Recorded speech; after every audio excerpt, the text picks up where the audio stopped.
very sad day today, as I have an old school friend's funeral to attend, and I really struggle with funerals. Obviously they're incredibly sad and it's a very reflecting experience, but the bit I struggle with the most is what do you say to the nearest and dearest of the deceased. If you struggle with this, keep on watching and listening, as it might be useful for you.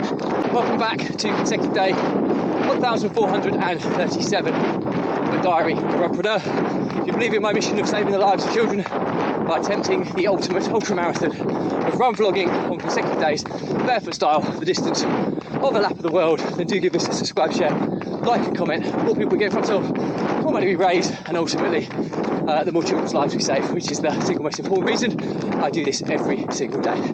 Thank you as always, and let's get started.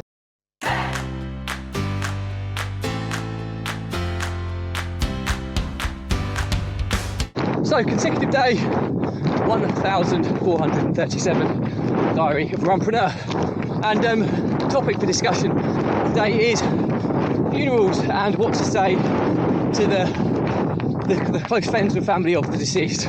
And this is a really sad one, because somebody who's close to me, in my kind of inner circle, if you like, her ex-husband has taken his life. So really sad situation. I've known this guy for many years, since early ages of secondary school. So probably I've known this individual since I was probably 12, so 30 years. And although this person always had their kind of inner demons growing up, when they kind of got older, had children and family, it really looked upon the outside that they'd really sorted themselves out, got some stability of a really purposeful and fulfilled life. But lo and behold, the inner demons of this individual caught up with them again later in life, which resulted in a marital separation, and being separated from the kids and their spouse, who meant the absolute world to them, resulted in them taking the worst possible option, which was to take their own life. The more I talk about it, the more kind of sadness I experience, sadness for those around this individual as well, in particular, because as much as I kind of understand the kind of motives for their actions, it's never ever the right solution. But anyway, that is not what the topic for discussion is today. I will be attending the funeral and the wake, paying my respects, but I always struggle at funerals in particular with what do you say to people. There'll be people there that will be dealing with it in a kind of let's celebrate the life. There'll be other people that will be kind of commiserating and grieving the life, and I don't think there's any right or wrong way of doing it. I think there needs to be an understanding ultimately from all parties that people deal with grief in a very different way from each other quite often, and not one is better than the other. It's what works for that individual. The biggest issue that I find though is I'll try and adapt to the people that I'm kind of conversing with, but still there's nothing I feel I can say that can have any positive effect on the nearest and dearest of the deceased. But more often than not, you can say something that might not be taken particularly well, and that's always my fear. But I think as I talk this through, I think the fact that the nearest and dearest are not really going to be thinking too much about how they're coming across. I mean, there's far bigger issues on their kind of agenda than worrying about how you feel they've taken your comment. So I think that's the first thing to kind of comprehend, that they're grieving. How they behave and how they react and how they act is completely abnormal, and it's not going to be easily explained. It's just their way of dealing with the sorrow of what has happened. So first things first, I think as an outsider, I don't think it really matters what you say as long as it's nothing majorly offensive. If you mean well, I think that will come across, and that's what you have to believe.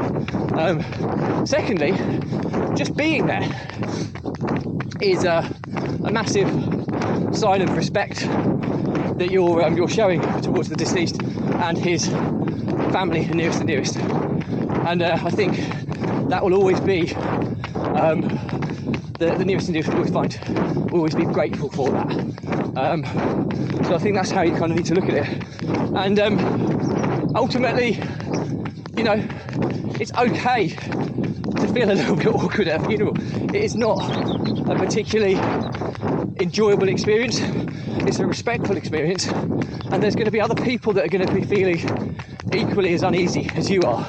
So just say hello, how are you? You know, sorry to see you under such circumstances is another kind of standard line that I think people use, but it's true. You know, quite often good things come from funerals, reconnecting with people that you may not have seen for years and years and years. So just ask how they are, and if the topic kind of sways from the deceased and talks about each other, then that's also fine. You know, I look at the only thing I can do is empathise. If I was, or try and empathise, if I was passed away and I was looking down upon my funeral and wake, would I want to see sadness? No, I'd want to see people laughing and joking about my life in a positive way.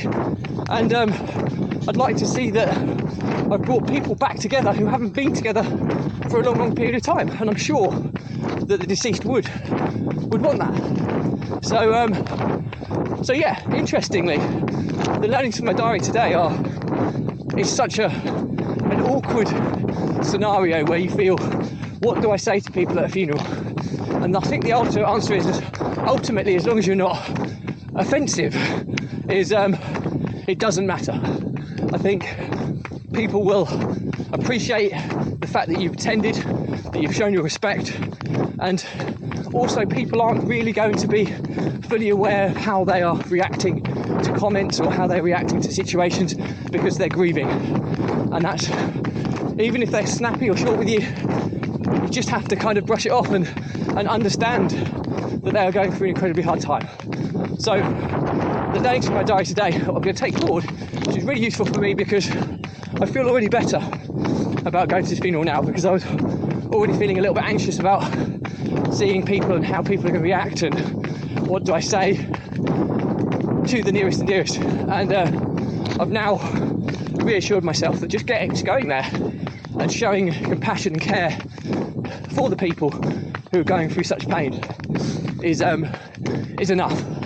And if I'm speaking to other people, I'm just going to try and be adaptive to their situations. If they want to have a laugh and a joke, I'm going to have a laugh and a joke, because I know the deceased well enough to know that he'd want me to have a laugh and a joke at his funeral.